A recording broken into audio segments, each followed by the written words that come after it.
తిరుపతి ఆధ్యాత్మిక నగరంలో ఘోరం జరిగింది. తిరుమల శ్రీవారి క్షేత్రంలో వైకుంఠ ద్వార దర్శనానికి భారీగా యాత్రికులు వచ్చారు. వారికి టోకెన్లు జారీ చేయడానికి తిరుపతిలోని బైరాగి పట్టెడు దగ్గర ఏర్పాటు చేసిన కౌంటర్ దగ్గర తొక్కిసలాట జరిగింది. ఈ తొక్కిసలాటలో 6 భక్తులు మరణించారు. మరో 44 మంది గాయపడ్డారు. ఈ సంఘటనతో తిరుపతి నగరం ఒక్కసారిగా ఉలిక్కిపడింది. మొదటిసారి ఇంతటి విషాద ఘటన జరగడంతో అందరూ కూడా తీవ్ర విచారంలో ఉన్నారు. ఇక మరణించిన వారి వివరాలు చూస్తే విశాఖపట్నానికి చెందిన లావణ్య స్వాతి ఈ ప్రమాదంలో మరణించారు. అలాగే కంచెరపాలెం, విశాఖపట్నంలో కంచెరపాలెనికి సంబంధించిన శాంతి కూడా మరణించారు. ఇక నర్సరావుపేటకు సంబంధించిన బాబు నాయుడు కూడా ఈ ప్రమాదంలో మరణించారు. రజని, మద్దిలపాలెనికి సంబంధించిన రజని, ఆమె కూడా ప్రాణాలు కోల్పోయారు. తమిళనాడులోని పొల్లాజీకి సంబంధించినటువంటి నిర్మల, ఆమె కూడా ఈ తొక్కిసలాట్లో ప్రాణాలు కోల్పోయారు. ఇక మెట్టూరు, తమిళనాడుకు సంబంధించినటువంటి మెట్టూరు మల్లిక, ఆమె కూడా మరణించారు. మొత్తం ఈ ఘటనలో 6 తొక్కిసలాట్లో మరణించారు. నిర్మల, రజనీ మృతదేహాలు తిరుపతిలోని స్విమ్స్ ఆసుపత్రిలో ఉన్నాయి. మిగిలిన 4 మృతదేహాలు రుయా ఆసుపత్రికి తరలించారు.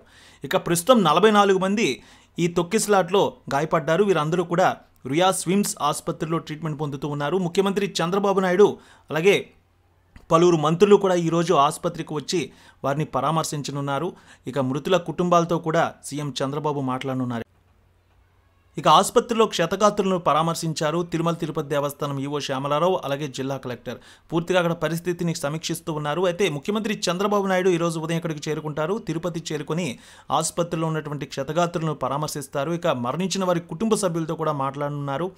ఇక వారికి మెరుగైన వైద్య సౌకర్యం అందించాలని, ఇంకా మెరుగైన వైద్య సౌకర్యం కావాలంటే వేరే ప్రాంతానికి లిఫ్ట్ చేయాలనే విషయాన్ని కూడా ముఖ్యమంత్రి చంద్రబాబు ఇప్పటికే అధికారులకు ఆదేశించారు.